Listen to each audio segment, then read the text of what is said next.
Hey, welcome to How to Write a Novel. What I want to do today is a little music episode. So, basically, this is gonna be, I've been thinking a lot about, there's a fucking sentence, Jesus.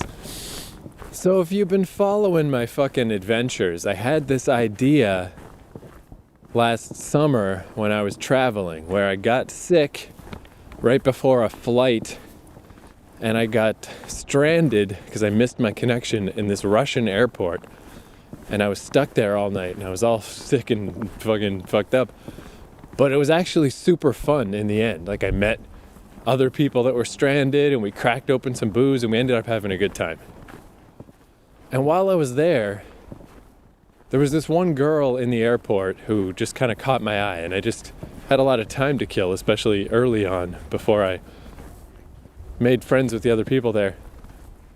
Just some idle time, let my mind roll, and I was just thinking, like, how would that work? You know, like, how would I approach a girl in the Russian airport who's presumably Russian? And how would I convince her that I'm cool and that we should hang out? And I started having all these ideas for like a little meet cute story. If you want the full details of that, the origin story, the episodes are called Moscow Meet Cute and Moscow to Tokyo. So I've been thinking about that ever since, just picking away at it, having little ideas, jotting things down. And in specific, there's a bunch of music I've been thinking of. I've been really, I guess I've done these kind of episodes before. I have ideas pretty often that involve music and like envisioning scenes from a story as though they're a movie, even though such a thing is far outside my grasp. And these are all going to be novels for now, because it's my principal thing that I want to do anyway, but also the thing you can just do by yourself. Getting the stroke to make a fucking movie, particularly that I write and direct. I have a weird sense that I could do it, but certainly no time soon. There's a lot of dominoes that gotta fall before that would happen. But this story I'm thinking of particularly like a movie. Like, more so like a movie than any of my other stories. This really should just be a movie. It's just going to be a novel first, because that's what I got at my disposal. So I got a bunch of songs that make me think of scenes from this story. And I just thought it'd be kind of cool to go through them, but I'm not going to do it quite like I've done before. In the past, I've done episodes like this where I really go through beat by beat. And like, here is every little thing that I think, how every little moment in this song would correlate to a scene in a story. This one's not going to be like that. This one is much more generalized, of like, I'll just kind of give you the rundown, give you the situation, give you the place in the story and the general sense of what's going on, and then play the song. So it's kind of more like my old podcast, Ham Radio, that is sitting lonely and abandoned on keithcourage.com. This is what I always used to do, is I would just talk about some shit and play a song, but it was just kind of about nothing in particular, just whatever general shit was going on in my life. So this is going to be that same format, but more specifically focused on this story. So how this story is going to work is, in my case, I was stuck overnight in the airport, and I eventually got shuttled off to a hotel, but it took until like 2 a.m. because the bureaucracy in Russia is fucking insane. So I'm going to switch it up a bit. In this case, it's going to be a similar start, but it won't be Russia specifically. I'll just make up a country name. And the dude will miss his flight, and basically he's going to see this girl at the airport, and the guy's going to miss his flight. But instead of a hotel, they're just going to put him in one of there was little capsules that if there's just like 1 or 2 people, they just put them in the little sleep capsules that are like those sleep capsules in Tokyo. And I've seen them in Mexico City too. I haven't seen them, but they are there. But these ones are just in the middle of the Russian airport, very creepy. But he's going to get tossed in that. And he's basically just going to get kind of infatuated with this girl at the airport, and his life is he's a weird traveler anyway. His life is kind of up in the air, and he's not really looking forward to going home. So he's kind of takes this opportunity to just not go home. instead of getting on his rebooked flight the next day, he just stays.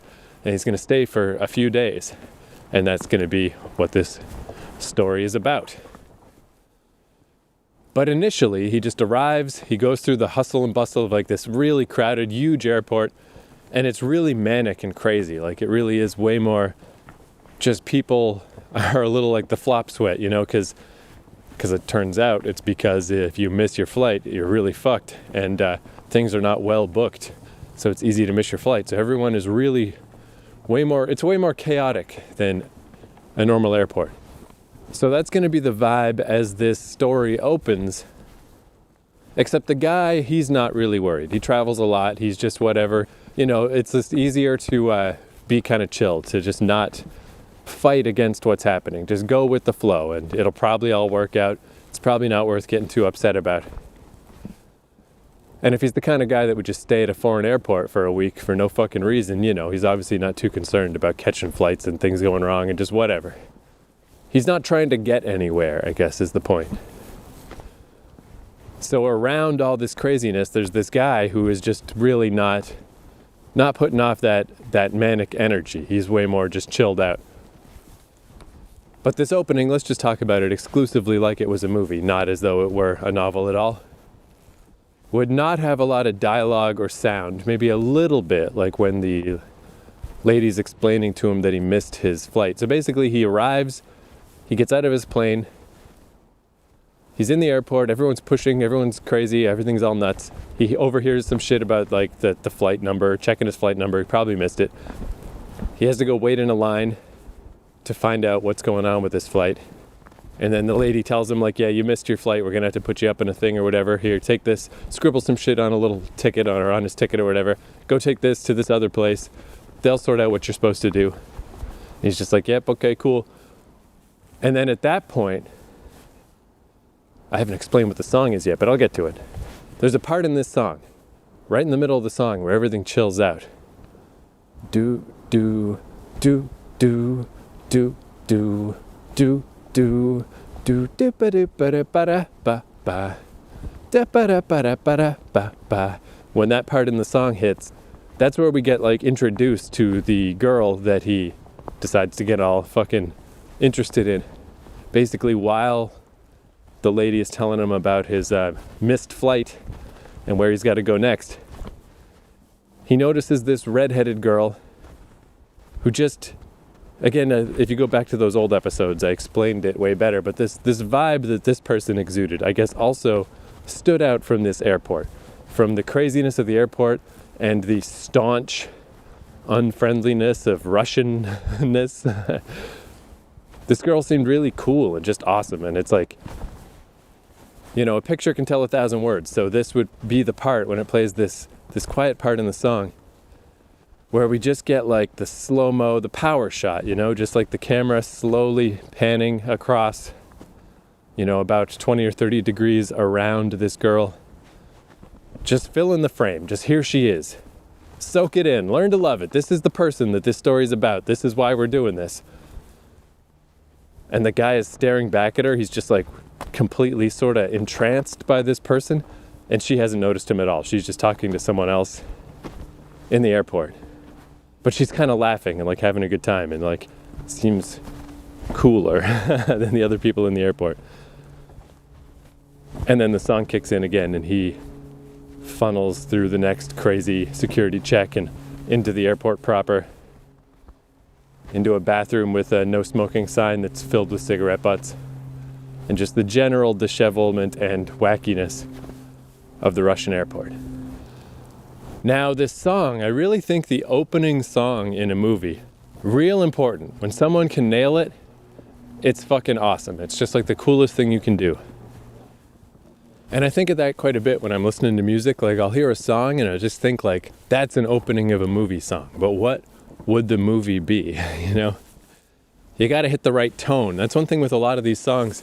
They're not necessarily my favorite song by the given artist, but they're the right song for the situation, you know? They might be my second or third favorite song. They're obviously still favorites of mine, but you don't just go for like the best quote unquote song or your favorite song every time. You gotta get the song that fits the situation, the song that's appropriate to the story you're trying to tell. And I was trying to figure out like what would be the song to match this vibe. I don't want the vibe of the airport. I don't want the crushing craziness. Like that'll be visually evident, where this place is. I need a song that demonstrates how our protagonist, our main dude, I need a song that represents how that guy feels and what that guy's like. And I don't know how I came back across this song. I guess I was just listening to old stuff I had buried in some hard drive somewhere, or maybe I just thought of it. I might have just remembered it and just went back to it. But this one is the definition of fucking obscure.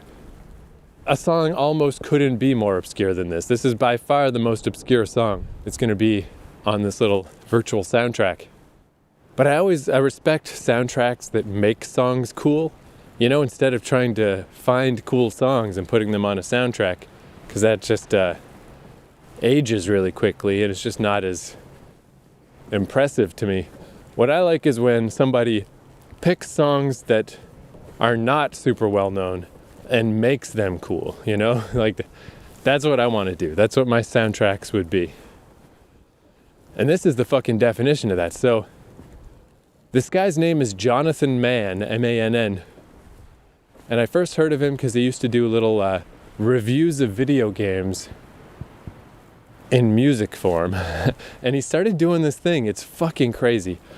It's the Song a Day project, where without exaggeration, this is not a joke, he has written a song every day for the past 4,000 days. He was going to do it for 1,000 days, and then he extended it to 2,000 days. And at this point, he's just going to do it forever, because why not? He's already gotten the Guinness record for most consecutive days having written an original song. And some of them have hit pretty big. He's had like little viral hits. Steve Jobs played one of his songs at like a Macworld thing. I think that's probably the most famous. But he gets all these opportunities and he's known for this, and like he's making a living at it. He's got a wife, he's got a couple kids. He's making a go of writing a song a day. Even though it's fucking crazy. Like it really doesn't make sense to do this because it's just not enough time to even digest what he does. Like I stayed up with him for not even that long, 3 or 4 months, about 8 years ago. I kept up with this song a day for, 100 songs at least. And like I'd say probably 1 or 2 out of 10 is really good. But let's say even if it's 1 out of 10, that's like not an amazing percentage, but multiplied by how many songs he's done, that is a lot of good songs. This guy has a lot of good songs and a bunch of crap, but he does a song a day. But it's so nuts, it's so crazy to do this. But as he explains and as he's kind of learned through the process of doing it, is like it just kind of forced him to divorce himself from expectation, It's like he does a song and maybe it doesn't catch on. But there's no time to think about it and no time to care, because tomorrow he's doing a new song and you just get into like almost the zen of it. Just the purity of the endeavor.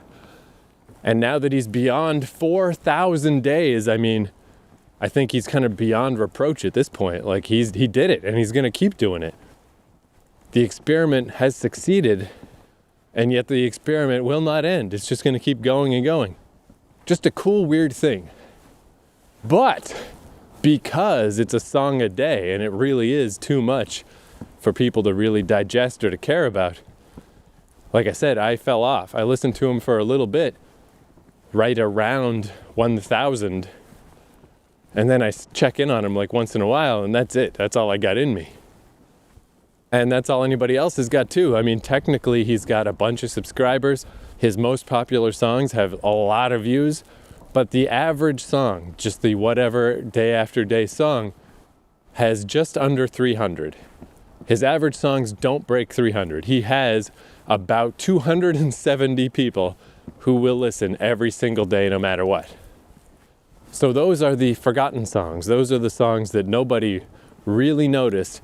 They just blipped by, a few people heard them, and then on to the next day. And that's what this song is. This song, if I remember right, is song number 975, Live for the Mo, it's called. And I just happened to be keeping tabs on him at the time that this one came out. And I did an episode of that Ham Radio podcast about Jonathan Mann. I wish I could tell you what episode number it is, but my old website crashed, so all those fucking podcasts are just in a folder with no identifying information. One of these days I'll fucking fix up that site just so I can at least have I used to have the track listing of what songs I played on each episode just in case. I was going to say in case somebody wanted to find them. Realistically, it's more like in case I want to find them again, in case I want to go back, see what I was thinking in 2011. But yeah, I did an episode of the podcast all about him, and just in this span of a few months that I was listening to him, here's my favorite songs. And this was one of them. And just doing that, kind of helps solidify it in my brain. And in this case, this might be my favorite song of his. I don't know. It's hard to say. He has some really good stuff. He did a Super Mario opera once that's really good. Or he did a song about River City Ransom. That's probably my favorite. But this song's way up there. It's really good.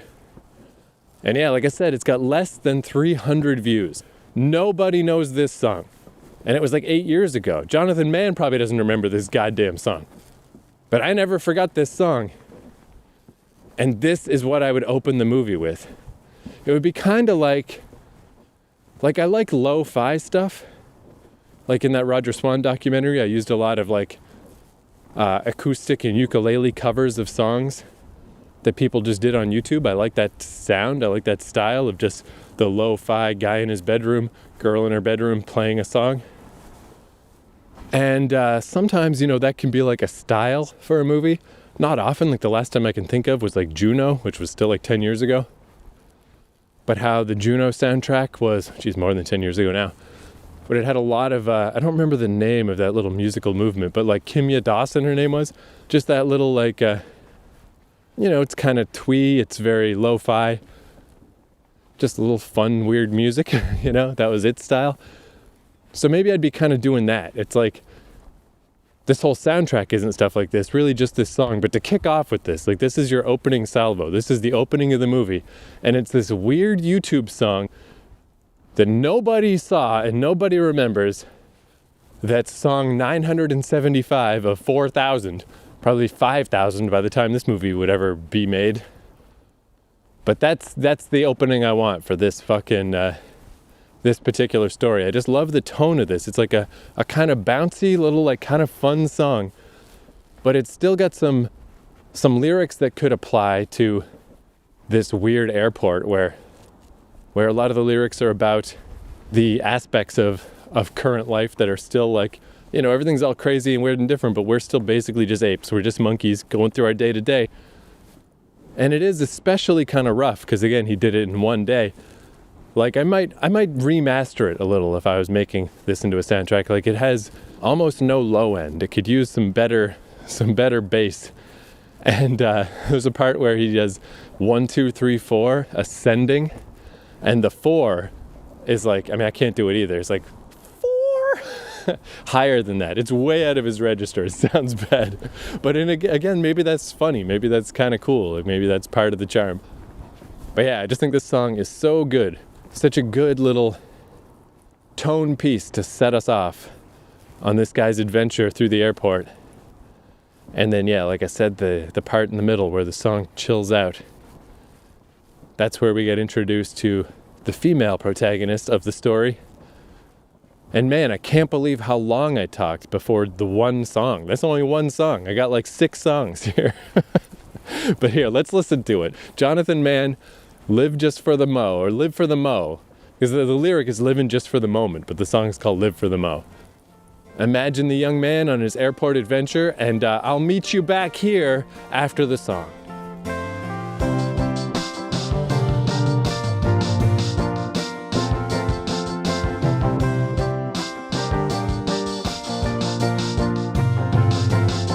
I was an ape just 100,000 years ago, doing things that apes always do.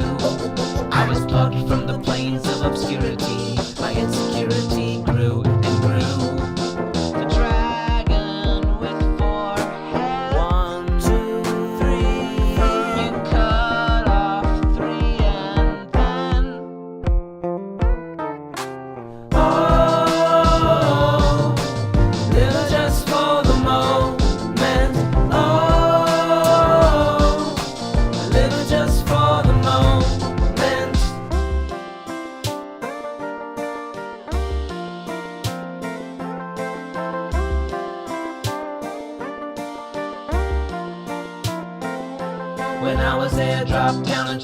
be whole. They didn't tell me just what I was supposed to do, and so I languished on the end of telephones, all alone until they came in with the cleaning crew.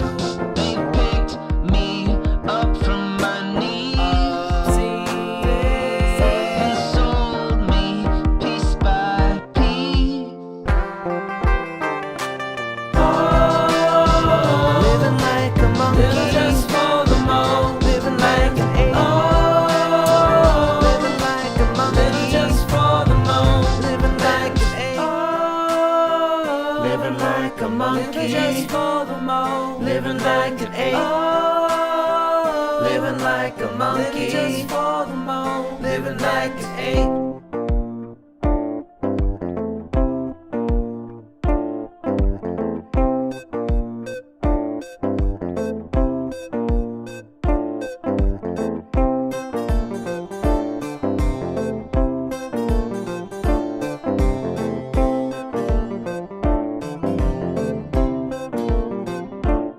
Now I exist only in the CPU of this computer at the center of the universe. I live forever and don't ever feel time, though I'm so hungry and my stomach seems to always hurt. The dragon still lives on. 1, 2, 3. But the will to fight is gone. Living like a monkey, living just for the mo. Living like an ape. Living like a monkey, living just for the mo. Living like an ape. Living like a monkey, living just for the mo. Living like an ape. Living like a monkey, living just for the mo. Living like an ape. Man, this little squirrel chipmunk thing, I don't know what it is. I don't know anything. But it freaked out when I walked by. Like, it was hanging on the side of this tree and was just doing this like trilling, like right at me, just like angry, like, get out of here. And I was just thinking, like, bitch, what are you gonna do? you're the smaller than my hand, you know? Unless you go straight for an eyeball, what are you gonna do? But since I clearly upset it walking through its territory, I had these cashews in my pocket, so I took out a bunch of cashews and then went up around the corner of this little trail. And I could see the little squirrel dude just chilling at the top of this tree, just waiting. And I was like, I'm gonna wait and see if he comes down and gets these cashews. And I waited. I mean, it was probably only like 10 minutes, but I was like, I'm not gonna make it. I cannot outweight an animal. I'm 21st century schizoid man. Like, I can't do this. Fuck it. Oh, I took out my nail clippers. That's what it was. I just cut my nails and I'm like, all right, well, fuck it. Let's get going. But that was finally long enough for it to come down and grab the cashews. And I'm like, oh, cool. I did it. I watched paint dry long enough. Felt a little proud. 'Cause yeah, like I said, it wasn't really that long, but that feels long. Feels long to me. So the next song, this isn't scene specific. I've got a couple of songs in this playlist that are just kind of about a general period in the story. And that could be a sign that, I think it is a sign that this is an area of the story that's a little underdeveloped, which is right at the start. Because really, this is where we got to get on board with this idea. Is this guy has a 1-day layover in the airport, and he's seen this girl, that's all. He's seen her, he's immediately noticed her. This is based on the episode I did when I was in Moscow.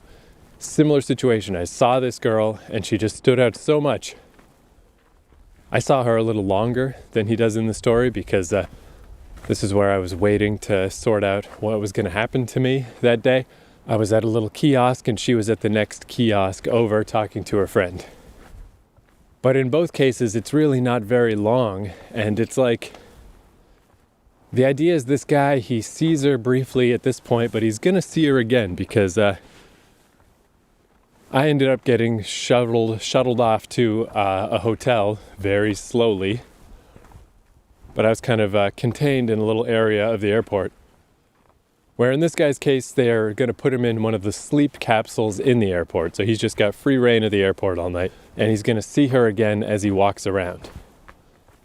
Still not a ton of time, but that's one of these things that it's like, I'm not quite sure how I'm going to get this across. But I guess it's just like these small amounts of exposure to somebody can be enough for a guy. You know, I mean, I saw this girl one time in an airport, and I'm writing a whole story about her now. You know, it's months later, and I'm still like, oh yeah, I remember that girl. That can totally happen. Dudes are, I mean, I guess a good way to explain it is like the guys being visual thing, which is absolutely true. It's weird. It's like, so, you know, there's that thing of like, hey, you know, girls think about sex just as often as guys. I don't know that that's true, but maybe. Say it is. Let's say it is. It's still a wildly different situation, which I think is pretty evident just looking around the world. Any fucking city you go to, except this one, because like I've said before, it's not a real city. Any actual city you go to, strip clubs. Strip clubs all around the world. To this day, even in the age of the internet, you can go to gas stations and convenience stores and see porn mags. Guys are visually oriented. Whereas women are, I mean, look at the publishing industry, you know? It's all romance books of various levels of explicitness. Like I've heard people complain, it's kind of funny about like how, especially with the rise of self-publishing and stuff, that, like I've said before, when I almost got a job at a bookstore and they were telling me about how it's really romance that keeps the doors open. So it has always been this way, but it's even more so now. Is like, if you just want to go find a sci-fi book that does not have people's nipples getting hard, good fucking luck. You know, like that's the exception. That's the odd book out. The female version of porn magazines at every convenience store and strip clubs in every city is the publishing industry, is books. It's all romance stuff, man. It's like, it's a whole different, so yeah, maybe we're all thinking about sex the same amount and the same frequency, but it's a different process, a very different process happening. And one thing, if you're ever curious about this, I found this like ridiculously interesting. I thought this was so interesting.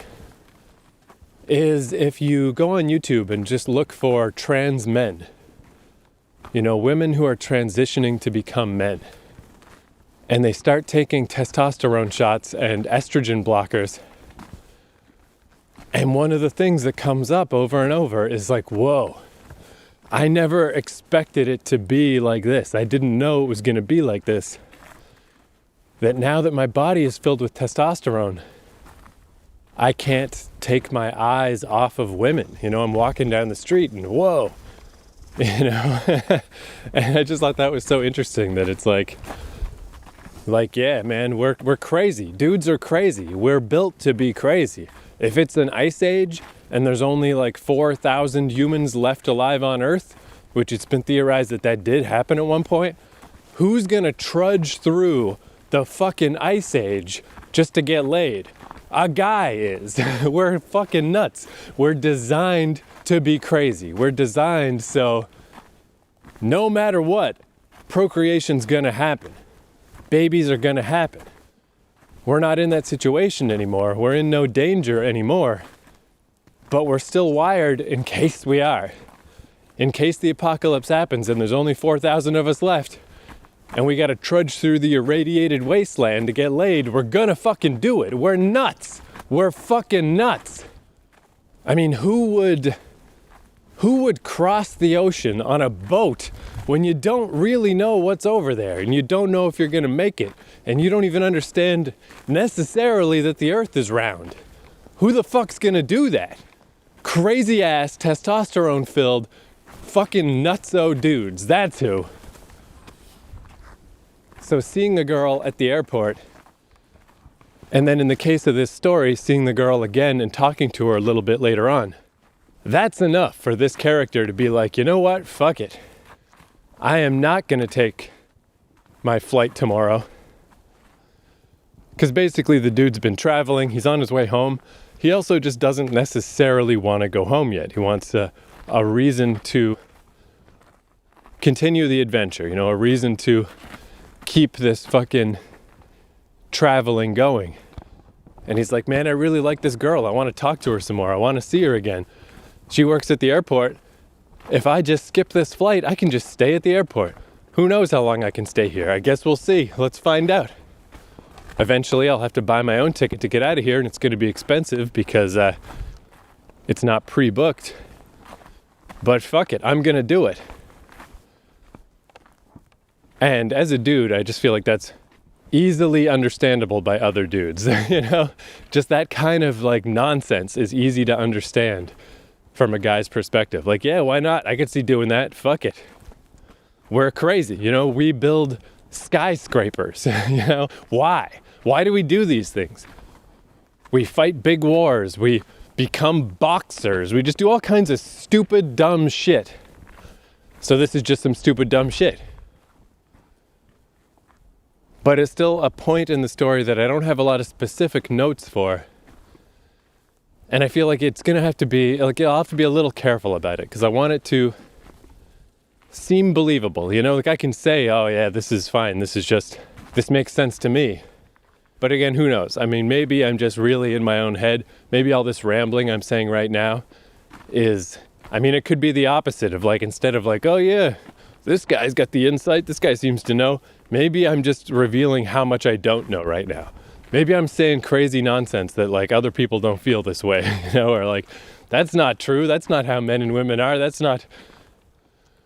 But I really would, especially if you're a writer, I really do think it's worth doing a little research on transgender in both directions and just to see what happens when you change up testosterone for estrogen and estrogen for testosterone. Because you get the same thing on the other side. Trans women talk about like, yeah, my sex drive is just not like it used to be. When I was a teenage boy, I was insane all the time. And sometimes they say like that they even miss it, you know? It's like, it just doesn't feel like that anymore. Things just don't have that insanity drive. And if that's all you've ever known and that's how you always used to be, it's a little strange to lose it. And then on the other side, yeah, like to gain it, to be like, oh, now I understand. Now I understand why yoga pants are an issue. You know, it's like, yeah, we should just be able to wear whatever we want. Fuck off. And I agree, absolutely. But on the other hand, I also recognize that it's like, wow, you're just walking around dressed like a superhero. And a superhero is a naked person. You know, like a superhero costume is just a naked person, just made a different color. Like, yeah, here's a naked person, but they're green colored, and that's their super fucking hero outfit. And it's like, now people are just walking around dressed like that. And it's like, if your body is ravaged with testosterone, that kind of messes up your day. It's like, what's going on right here? What's going on now? And it's obviously a complicated and contentious subject. Again, let me reiterate, I absolutely believe you should be able to wear whatever you want. Everyone should just leave you alone. But I do think it's also important to try to understand, how things are from both sides. Because it's like when you get like crazy shit, like the Middle East, where it's like everyone stay covered up. No women are allowed to show skin ever. You know, total insane bullshit. But it's like, where did that come from? You know, I feel like the seed of where that came from is the same feeling I have when I'm just like, I'm a little tired and I'm just kind of like, I'm not at my best. My defenses are just kind of low, my emotional defenses in general. And I see a functionally naked woman and I'm just like, oh man, it fucks up my head. It fucks up my brain. And the angel and the demon inside of me are like, right on, sister. That's fucking awesome that we're at this point. Equality is at this point where you're not being oppressed like you were in the past. You can wear yoga pants and people will leave you alone and it's fine. But on the other hand, man, you just fucked up my day. What the fuck? My brain is scrambled now. And like, it's unfortunate, but that's how dudes are. That's how we are. It's the truth. So it's basically, I think we're moving in the right direction. But it is difficult at the same time in ways that I just think, to wrap it back around, this is why I really don't believe like, oh, you know, both genders are the same. We both think about sex the same amount. I just don't think so. I just really don't think so. So anyway, hopefully I haven't just offended everybody and made everyone upset. If I have, I'm willing to talk about it. You know? Don't have to drop the axe. It's all right. We can sort this out. We can work it out. But this dude is infatuated. He's infatuated with this girl just from the one day of meeting her a couple of times in the airport. Really just meeting her once, seeing her a couple of times. But I don't really have the specifics of the conversation. It's the kind of thing I'm going to have to sort of feel out as I write.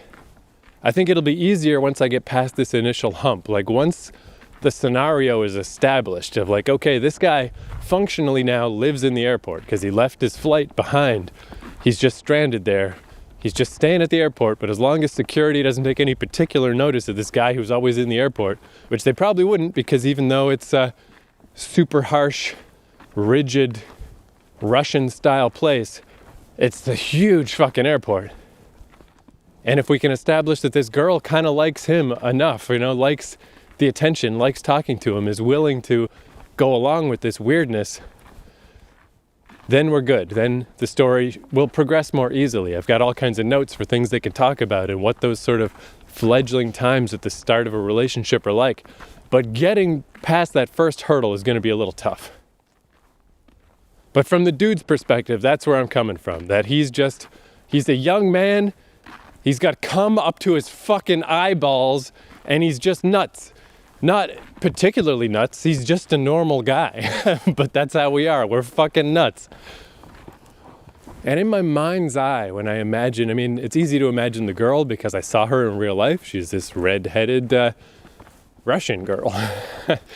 But the dude, I definitely don't think of as me. I really, it's a little tough in some ways for me to write male characters. I feel like I've got a nice array in my mind of different female characters. For whatever reason, I find that like an easier thing to grasp onto. In a way, maybe with male characters, I think maybe it's sort of becoming clear from my ramblings here. I have a kind of a disrespect for dudes because I just understand us too well. I've been in this skin my whole life. I've had this experience. I've lived this life. It's a little hard for me, I guess, to see nuance in male characters in some ways, or to even really be sympathetic toward male characters. Because when you get down deep enough, I know what's going on in the male brain, and it's not cool. It's fucked up. It's the Aztec warlord who sacrifices virgins. That's every guy, you know? So sometimes it's hard for me to sink my teeth into a male character because I'm like, who is this piece of shit? Fuck this guy. I know what you're really about, you douche.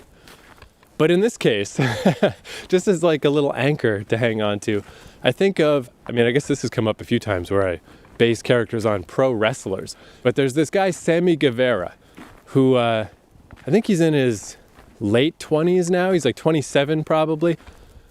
And they call him the Spanish God because he is so built and he looks so good. And he does these vlogs on YouTube where he's like a little bit, I guess what I like about him is he's not like necessarily trying to be like, oh, I'm such a nice guy. He kind of wears on his sleeve that he's just kind of a natural douchebag a little bit. You know, it's kind of just that millennial YouTube Logan Paul type thing. Which I don't say necessarily in a bad way, because I kind of like Logan Paul too. Like I kind of respect people that are a bit fucking asshole-ish, because it just feels more realistic to me. It's like, yeah, you're more of a well-rounded person. You're not just putting up a front of like, look how great I am. It's like, nah, you know, I do some good stuff and I do some cool things, but I'm also a fucking psycho idiot moron. And I'm like, yeah, I can identify with that. That feels way more like the actual male experience to me. And that's kind of how this guy Sammy Guevara comes off to me too, is like, he's like such a hard worker, and he's just grinding along, and he's just like worked as an independent wrestler his whole life. And he's like, it's such a motivational story of like growing up, everybody thought his dream of being a wrestler was fucking stupid. They said he was too small. They said it was like just, what are the chances this is gonna happen? Everybody said, don't do this. This is a waste of your life. And he told everybody to go fuck themselves. And it took like, a decade of grinding, but he finally made it. He's on AEW now. He's like Chris Jericho's protege. He finally is making it. And on the one hand, that is so cool and so impressive. But on the other hand, you're like, yeah, there's something about that guy though. He's a natural heel, he just rubs people the wrong way. He's like willing to kind of get in your face, and he's willing to say the thing that's a little offensive, but he always says it with a laugh, He's like this handsome, amiable guy who says the thing that kind of mildly offends people. And it's like, what's happening? I don't know how I feel about this guy. That's who I think of for this character, is like, he's willing to step into this girl's life, basically. He's willing to cause ripples and cause chaos just because it's what he wants to do. He sees her, he likes her, he wants to talk to her, and it quickly escalates to like he wants to sweep her away, he wants to take her away from all this. On the one hand, it's kind of cool and romantic. On the other hand, what a fucking asshole. Like, is he really thinking about her at all? Or is he just trying to get what he wants? So that's the situation at this early part of the story. Man, this is going to be a really long podcast. It's only the second song. I think there's like 6 songs. So this song, it's this band, the Cinnamon Chasers, which... how I found out about them is they did this music video, this was like 10 years ago, called Love Deluxe. And it's one of the best music videos I've ever seen. It is so fucking cool. Love Deluxe by the Cinnamon Chasers. I recommend it totally. It's this little first-person little narrative. This guy runs away from home, kind of goes on a road trip, and he meets this girl. And you follow their little adventures till shit goes wrong. And then it rewinds. So basically, like the first time, he's too passive. And then it rewinds in the second time, he's like an asshole. And then it rewinds in the third time, he really tries to do everything right. And you see the different outcomes each time. And it's so fucking cool. But this is not that song, because that's just an instrumental. But on that same album, there's a song called Wishing for the Fire. And I just feel like that would fit so well with this part of the story where our male protagonist is trying to spark something up. He's trying to make an exciting situation happen because he's right at the end of his travel and he's on his way home and he's like, oh, fuck, what am I going to do then? The traveling's over, I'm back home. But what if I can make this happen? What if I can make this thing happen? Which now that I think about it, I've definitely been in that situation. Of like, geez, what's going on in my life? Spinning my wheels. But what if I make this thing happen? This crazy, ill-advised thing. Let's fucking cause chaos in everyone's life. Let's do it. Testosterone coming out of my fucking eyes. So that's the point we're at in this story. And yeah, this song is just about like wishing for the fire. Wanting something to happen. Wanting to feel that excitement. Wanting to take your kind of boring, mundane life and spark it up and make shit happen.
All right, so this is going on pretty long, and I'm about halfway through, so let's just call this part one. I'll get to part two sometime in the future, because I'm kind of like talking myself out of this. Like, I was just thinking, this rambling I was just doing about the horribleness of men.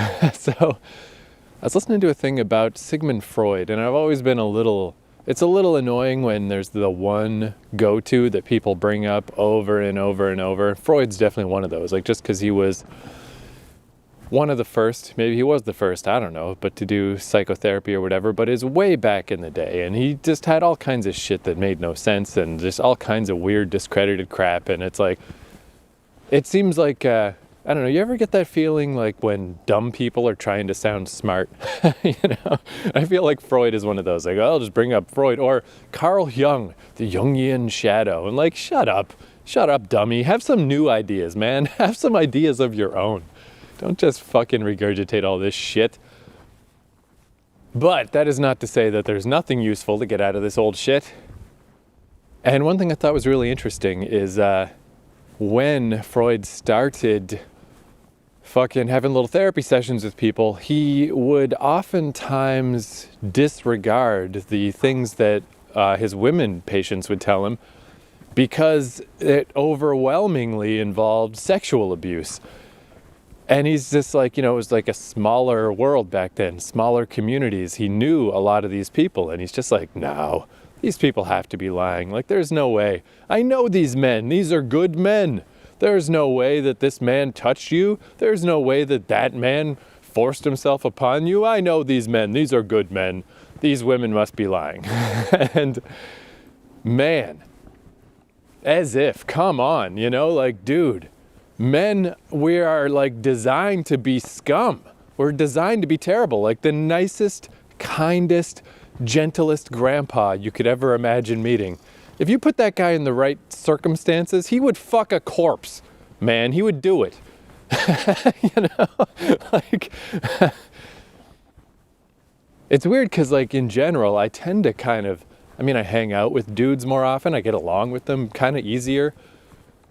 I'm really not like opposed to males. I just know what they are. I know how they work. I know how they function. I know how they're built. I know what they're designed by evolution and Mother Nature to do and how they're designed to be. And it's fucked up.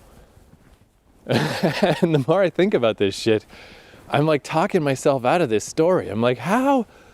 I really should have tried to finish the romance book I was writing when I was 20, because how can I do it now? How can I buy into this shit? How can I believe in this garbage?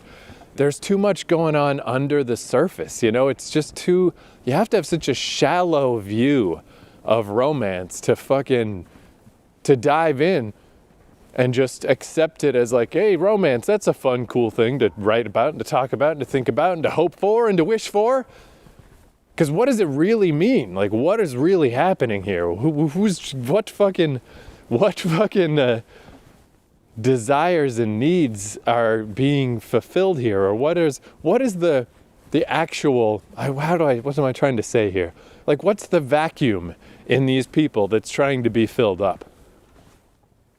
I've said that before in this podcast, but that idea, that little platitude of like, you shouldn't be two halves becoming a whole. Try to be two wholes coming together in blessed, joyous union. And it's like, yeah, okay, great. That sounds nice to put on a fridge magnet, but what are you fucking talking about? How? You're 10 million steps away from explaining how that's a thing. So I don't know, I was thinking about this story quite a bit while I was in Toronto, because I was doing that weird thing where I was just riding the subways every night and reading a lot of comic books, and I'd be reading these Japanese romance comics, and they would give me ideas for this story. But now that I'm not in those circumstances anymore, where I'm not, even when I ride transit in this town, you know, it doesn't take that long. The longest bus ride is not that long. So there's a lot less romance comic reading going on.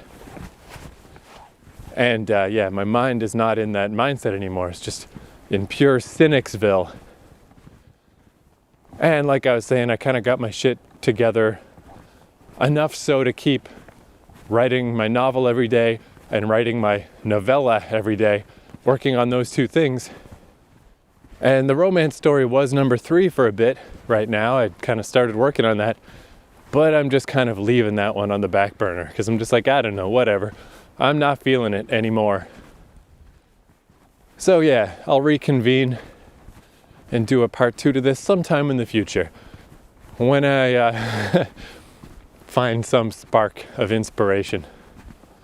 I was thinking I might call the story that. I might call it Spark. I don't really have a good title for it. But that's going to have to be a big part of this story, a big theme, is this is a spark. This is just some chemical craziness happening. And it doesn't make sense, and it's probably not a good idea. But on the other hand, fuck it. Like, what else is there? Is there really another alternative? What else are we going to do in life? Like, we are what we are. We are these weird biological creatures. Maybe we should just go with it, man. Fuck it. Anyway, for now, that's plenty. So let's just end with, this was another song I had on my soundtrack, but not for anything specific. Again, it was just kind of another little mood piece, another little, like, just a really good song that I think would be cool if this were a movie. But because it's not specific, it's really just more like, hey, look how sweet the soundtrack is. Look how good my music taste is. That type of shit. Because this is a song, if I remember right, the way I heard this song is Stephen Merchant, you know, the dude who does a lot of stuff with Ricky Gervais. He had a radio show on BBC 6 Music. And in the late 2000s, I found a place to download them and I was listening to them. So I heard a lot of Britishy music that I hadn't known before. Like, for some reason I always remember this band called Gene. The song was like, Be My Light, Be My Guide, something like that. I can't even remember how the song goes right off the top of my head. I just remember that song. And it's a perfect example of, like, you know, England's quite small, but they have a huge music industry. Like, music is a big thing there. So there's a lot of one-hit wonder type bands in the UK that we never fucking heard of ever. And this is kind of one of those, because the dude's name is Wolfman. I don't really know who the fuck he is. Even his wiki page is like kind of hard to follow. He's just some weird songwriter guy who was never really affiliated with many bands in particular, and apparently is not a very good live performer or very easy to work with. I don't know who the fuck he is. Just some guy who's known in British music circles. And he basically got his shit together just this one time. And he did this song where Pete Doherty sings the vocals. And it's called For Lovers. And man, it's a good song. Every time I hear this song, I will forget about it. And then I'll stumble across it again. And I'm like, man, what a good song. Every time I'm like, holy fuck, that song's good. And it's like, if you're only going to have your one song, your one kind of hit in your career, at least it can be a good one, you know? Like, at least it can be this fucking awesome. So let's just end with that. For Lovers by Wolfman and Pete Doherty. And I'll talk to you in the beautiful future. Adios. I'm running away with you. That's all I ever do. And that's all we ever mean. I forgive you everything. Meet me at the railroad bar about 7 o'clock. We'll talk while the sun goes down. Watch the lovers are leaving town. This is for lovers running away. This is for lovers running away. Just for today, I'm running away with you from yesterday's news. Let's leave it all behind.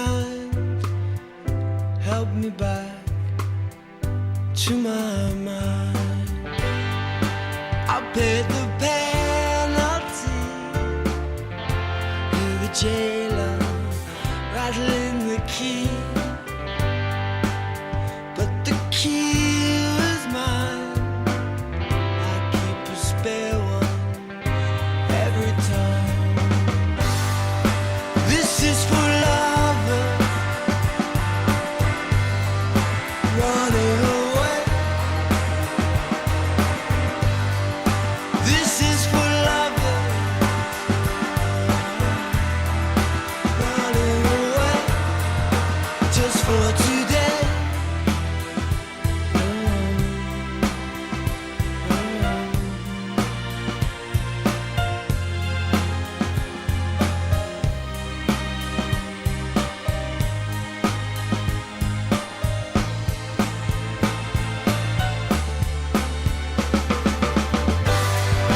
This is for lovers running away. This is for lovers running away just for today. This is for lovers running away. This is for lovers running away just for today. This is for lovers running away. This is for lovers running away just for today. This is for lovers running away.